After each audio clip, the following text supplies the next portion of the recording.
यहाँ हिस्सा नहीं लिया जाता, पूरा लिया जाता है। उसी आग में अब ठाकुर की दुनिया जलेगी। मैं तुझे छोड़ूंगा नहीं।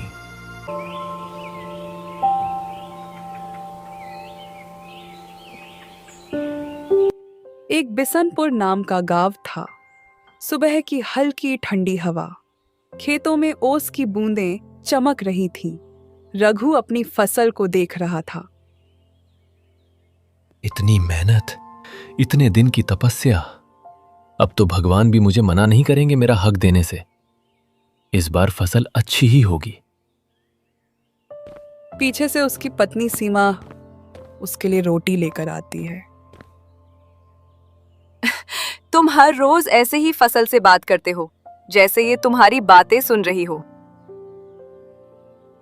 सुनती है सीमा, ये धरती सब सुनती है। जो इस धरती को प्यार से सींचे, ये उसे कभी खाली नहीं लौटाती। सीमा कुछ पल उसकी बातें सुनती रही और उसे देखती रही। हाँ, धरती तो कभी धोखा नहीं देती, लेकिन इंसान तो देते हैं ना। तुम अब ज्यादा मत सोचो, सब अच्छा ही होगा। पर तुम हर बात में शक क्यों ढूंढती हो?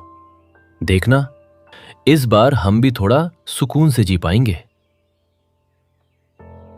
मैं शक नहीं करती रघु, मैंने बस दुनिया देखी है। यहाँ मेहनत से ज्यादा ताकत चलती है। जब तक हम दोनों एक दूसरे के साथ हैं ना, तब कोई ताकत हमें हरा नहीं सकती। सीमा हल्की मुस्कान देती है, लेकिन उसकी आंखों में अब भी एक अनजाना डर तैर रहा है। कुछ हफ्तों बाद खेत सुनहरे अनाज से भर चुका है। गांव वाले भी हैरान हैं। अरे रघु की फसल तो इस बार पूरे गांव में सबसे बढ़िया हुई है। सच में, इस बार मुझे उसके दिन बदलते हुए नजर आ रहे हैं। रघु खुशी से सीमा को बुलाता है। सीमा, देखो, ये सब हमारा है। इस बार मेरी और तुम्हारी मेहनत ने रंग ला ही दिया। सीमा अनाज को हाथ में लेकर देखती है। हाँ, ये सिर्फ अनाज नहीं है, ये हमारे सपने हैं। अब मैं इसे शहर ले जाऊंगा और बेचूंगा। अच्छे दाम मिलेंगे। फिर हम क्या? फिर हम झोपड़ी की जगह छोटा सा घर बनाएंगे। और तुम्हारे लिए? मेरे लिए क्या? तुम्हारे लिए चांदी की पायल, जो तुम हमेशा से चाहती थी। सीमा हंस देती है।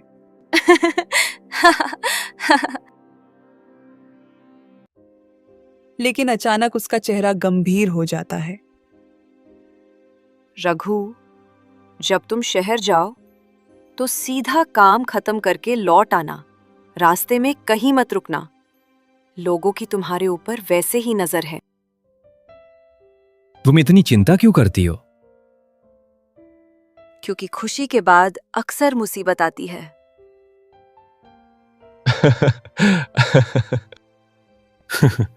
इस बार कुछ नहीं होगा, मैं सब संभाल लूंगा। तुम चिंता मत करो बस। अब तो तुम शाम का इंतजार करो। सीमा उसे जाते हुए देखती है, जैसे दिल कह रहा हो कुछ गलत होने वाला है। रघु बैलगाड़ी में अनाज भरकर शहर की ओर निकलता है। रास्ते में खुद से बातें करता है। सीमा बेकार में ही इतना डरती है। सब ठीक होगा। इस बार किस्मत बदलनी ही है। व्यापारी अनाज देखता है। वाह रघु, ऐसा अनाज कम ही देखने को मिलता है। इस बार तुम्हारी मेहनत साफ दिख रही है।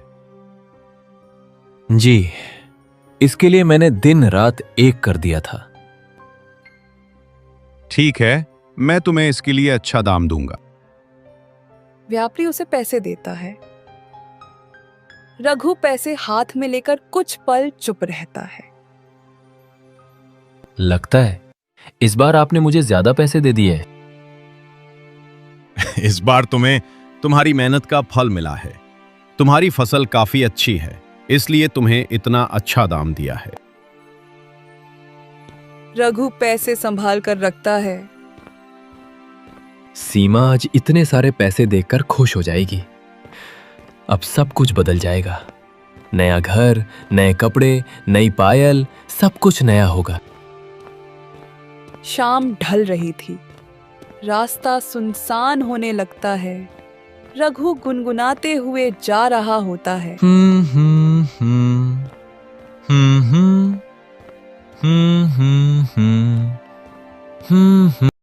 अचानक सामने कुछ लोग खड़े दिखाई देते हैं। ओए रुक, कहाँ जा रहा है? रघु रुक जाता है।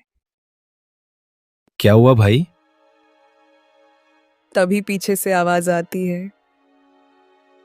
अरे रघु, इतनी जल्दी भूल गया हमें। रघु का चेहरा उतर जाता है। ठाकुर साहब, आप यहाँ? सुना है इस बार तेरी किस्मत खुल गई। अच्छा खासा पैसा कमाया है तूने। ठाकुर साहब, ये पैसा मेरी मेहनत का है। मैंने दिन रात खेत में पसीना बहाया है। एक एक दाना उगाने में कितनी मेहनत लगती है, ये आप भी जानते हैं। घर में और कोई सहारा नहीं है। अगर ये पैसा चला गया तो हम भूखे मर जाएंगे। अगर आप चाहें तो थोड़ा हिस्सा ले लीजिए, लेकिन सब मत लीजिए ठाकुर साहब। ठाकुर कुछ पल चुप रहता है, फिर जोर से हंसता है। हिस्सा?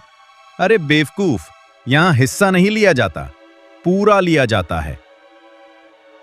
रघु घबरा जाता है। नहीं ठाकुर साहब, ऐसा मत कीजिए। इस बार मेरे बहुत सपने हैं। ठाकुर अपने आदमियों को इशारा करता है। मत मारो, ये गलत है। भगवान से डरो।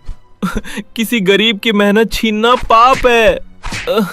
आज मेरे साथ कर रहे हो, कल कोई तुम्हारे साथ करेगा। मत मारो। इस काम में भगवान नहीं, सिर्फ ठाकुर का राज चलता है। याद रखियो, तेरी औकात क्या है। रघु के सर पर चोट लगी होती है। खून बह रहा होता है। वो जैसे तैसे करके घर पहुंचता है। रघु दरवाजा खटखटाता है। दरवाजा खोलते ही सीमा चौंक जाती है। ये क्या हाल बना रखा है तुमने? ये खून, ये चोटें, किसने किया ये सब? बोलो रघु, बोलो। चुप क्यों हो तुम? सब चला गया सीमा। कुछ नहीं बचा। मतलब मैं कुछ समझी नहीं। ठाकुर सब कुछ ले गया सीमा। सीमा ये सुनकर हैरान रह गई और काफी गुस्से में बोली। मुझे पहले ही कुछ अनहोनी होने का एहसास हो रहा था। ठाकुर ने अच्छा नहीं किया। उसने हमारी मेहनत को एक पल में छीन लिया। रात गहरी हो चुकी है। रघु सोया हुआ है, लेकिन सीमा की आंखों में नींद नहीं थी। जिस आग में आज मेरा घर जला है, उसी आग में अब ठाकुर की दुनिया जलेगी। उसने सोचा कि हम गरीब हैं तो चुप रहेंगे, लेकिन वो भूल गया, गरीब इंसान जब टूटता है ना, तो डरता नहीं, लड़ता है। और मैं उसे ऐसे हराऊंगी कि उसकी आने वाली 7 पुश्तें भी याद रखेंगी। सीमा रघु की तरफ देखती है। तुमने हमेशा सीधा रास्ता चुना रघु। अब मेरी बारी है थोड़ा टेढ़ा चलने की। सुबह सीमा खाना बनाते बनाते सोचने लगती है। ठाकुर ताकतवर है, उससे सीधा टकराऊंगी तो हार जाऊंगी। लेकिन हर ताकतवर इंसान की एक कमजोरी होती है, और ठाकुर की कमजोरी है उसका घमंड और उसके लोग। कुछ सोचकर उसके चेहरे पर हल्की मुस्कान आती है। मनीराम, ठाकुर का सबसे वफादार आदमी। अगर वही टूट जाए तो ठाकुर खुद बिखर जाएगा। दोपहर में सीमा जानबूझकर ठाकुर के घर के पास से गुजरती है। मनीराम बाहर ही खड़ा होता है। सीमा धीरे से उसकी तरफ देखती है, मुस्कुराती है, फिर वहां से चली जाती है। मनीराम ये देखकर अचंभित हो जाता है।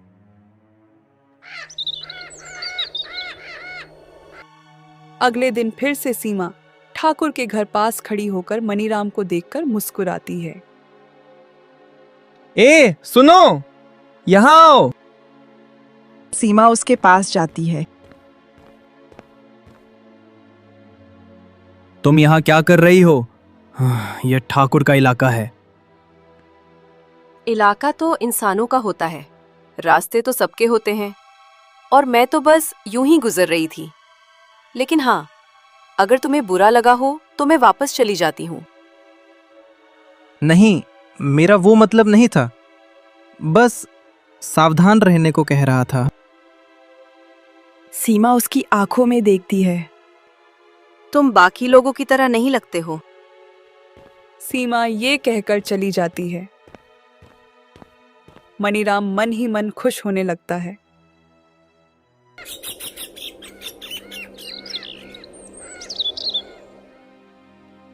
अगले दिन सीमा फिर वहीं आती है। इस बार मनीराम खुद बात शुरू करता है। तुम रोज यहाँ से गुजरती हो, कोई खास वजह है? कभी कभी इंसान किसी जगह के लिए नहीं, बल्कि किसी इंसान के लिए अपना रास्ता चुनता है। मैं कुछ समझा नहीं। समझ जाओगे, अभी नहीं, थोड़ा सा वक्त लगेगा। कुछ दिन ऐसे ही बीतते हैं। अब दोनों नदी किनारे मिलते हैं। सीमा, मैं तुम्हें समझ नहीं पा रहा। तुम मुझसे मिलती हो, बातें करती हो, लेकिन कभी अपने बारे में कुछ नहीं बताती। और मैं खुद को रोक नहीं पा रहा। हर दिन तुम्हारा इंतजार करने लगा हूं। सीमा कुछ पल चुप रहती है, फिर धीरे से बोलती है।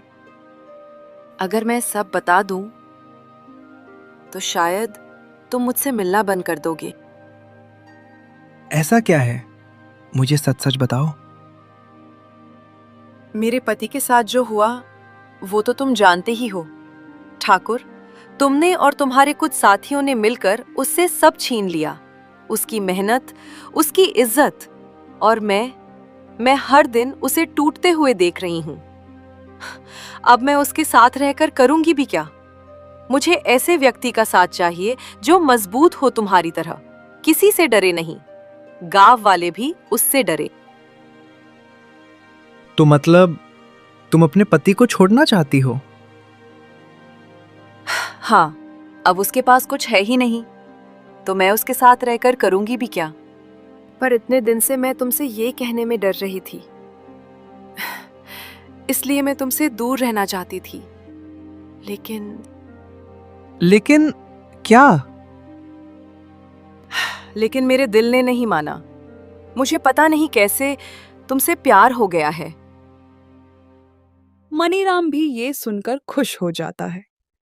ठीक है, जल्दी ही मैं तुमसे शादी कर लूंगा, क्योंकि मैं भी तुमसे प्यार करने लगा हूं। पर मैं अपने पति को ये बात कैसे बोलूं? मुझे कुछ समझ ही नहीं आ रहा है। तुम चिंता मत करो, वो सब मैं देख लूंगा। कुछ और दिन ऐसे ही बीतते हैं। अब मनीराम खुद मिलने के बहाने ढूंढता है।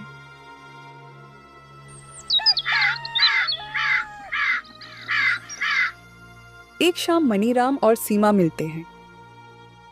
सीमा, अगर तुम्हें मौका मिले तो क्या तुम ठाकुर से बदला लेना चाहोगी? सीमा धीरे से मुस्कुराती है, क्योंकि वो यही चाहती थी। बदला हर इंसान लेना चाहता है, लेकिन हर कोई ले नहीं पाता, क्योंकि उसके पास हिम्मत नहीं होती और सही साथी नहीं होता। अगर कोई साथ दे तो मैं सिर्फ बदला नहीं, पूरी कहानी बदल सकती हूँ। मैं हूं तुम्हारे साथ। सोच लो, ये रास्ता आसान नहीं है, इसमें खतरा भी है। तुम्हारे लिए मैं कुछ भी कर सकता हूं।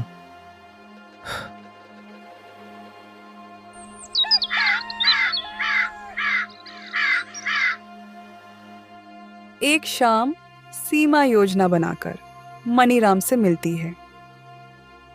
मेरे पास एक योजना है। ठाकुर लालची है, उसे खजाने की बात सुनाओगे तो वो खुद फंस जाएगा। हम उसे ऐसा सपना दिखाएंगे जिसे पाने के लिए वो अपनी ही आंखें बंद कर लेगा, और उसी अंधेपन में हम उससे सब छीन लेंगे, उसकी ताकत, उसका घमंड, सब कुछ। और फिर ये सब हम दोनों के काम आएगा। लेकिन अगर पकड़े गए तो मर जाएंगे, लेकिन डर के साथ जीने से अच्छा है एक बार हिम्मत से मरना। मैं तैयार हूं। हमें ठाकुर को बस ये खबर भिजवानी है कि मेरे पास एक खजाने का राज है। इससे हमारा भी फायदा होगा, लेकिन वो मैं तुम्हें बाद में बताऊंगी। ठीक है, अब मुझे भी तुम्हारे साथ जल्दी ही एक नई जिंदगी की शुरुआत करनी है। गांव में धीरे धीरे खबर फैलने लगती है कि सीमा के पास एक खजाने का राज है। आखिरकार बात हवेली तक पहुंचती है। मनीराम, ये क्या सुन रहा हूं मैं? क्या हुआ मालिक? ये कोई सीमा नाम की औरत है जिसके पति हो हमने कुछ दिन पहले लूटा था। उसके पास कुछ खजाने का राज है। हाँ मालिक, मैंने भी सुना है। वो औरत सीमा, उसके पास कोई राज है खजाने का। ठाकुर की आंखें चमक उठती हैं। खजाना मतलब दौलत, और दौलत मतलब ताकत। अगर ये सच है तो वो राज अब मेरा होगा। उस औरत को मेरे सामने लाओ, कैसे भी करके। मालिक, अभी तो काफी रात हो चुकी है। कल सुबह होते ही मैं उसको खुद यहाँ लेकर आऊंगा। सुबह मनीराम और सीमा मिलते हैं। सीमा, जो तुम चाहती थी वो हो गया है।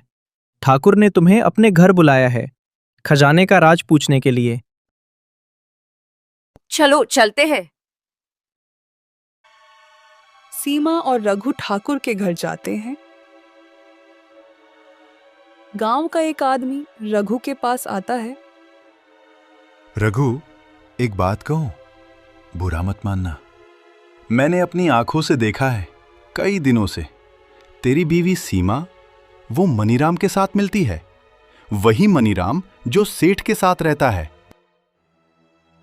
क्या क्या तुमने खुद देखा है? हाँ, कई बार।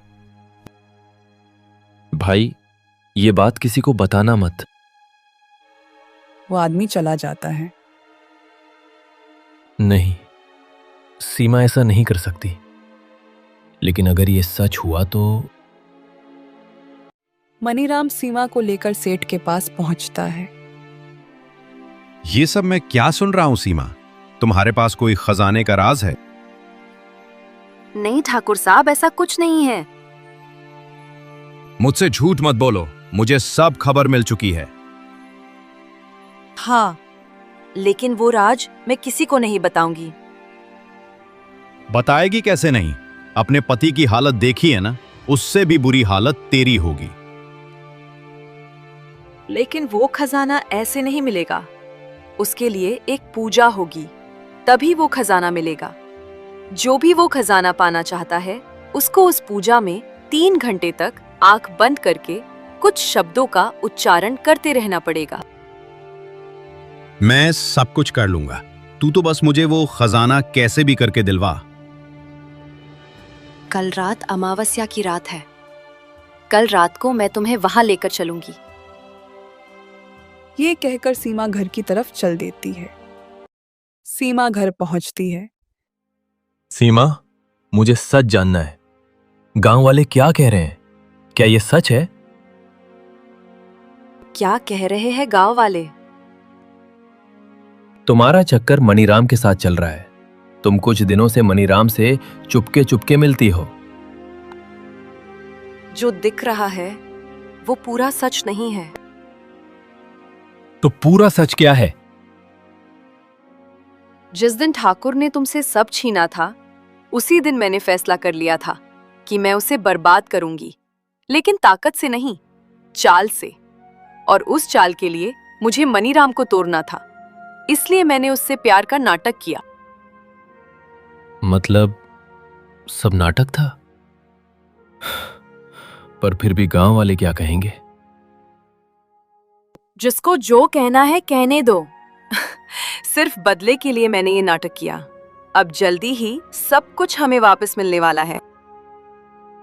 मुझे तुम पर शक नहीं करना चाहिए था। मैं तुम्हारे साथ हूं, चाहे जो भी हो। बस यही भरोसा चाहिए था। अब आखिरी चाल बाकी है।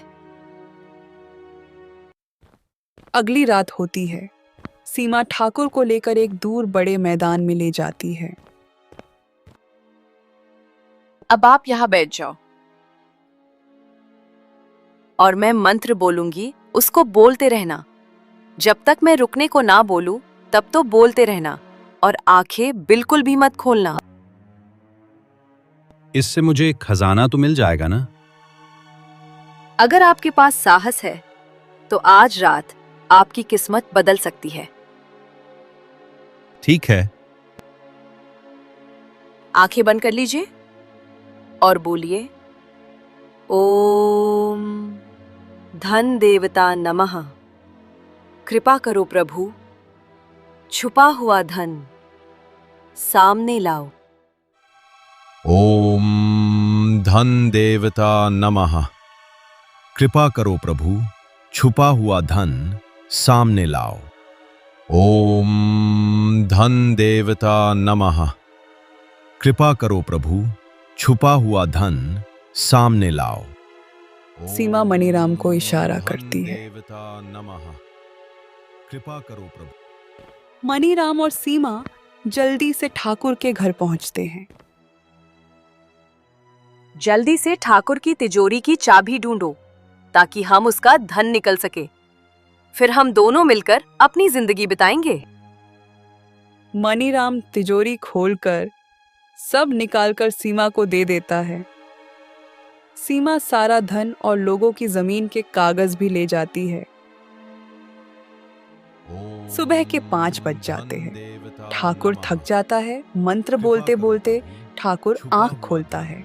सामने लाओ। अरे, ये औरत कहाँ गई? ठाकुर के होश उड़ जाते हैं। वो समझ जाता है उसके साथ कुछ तो धोखा हुआ है।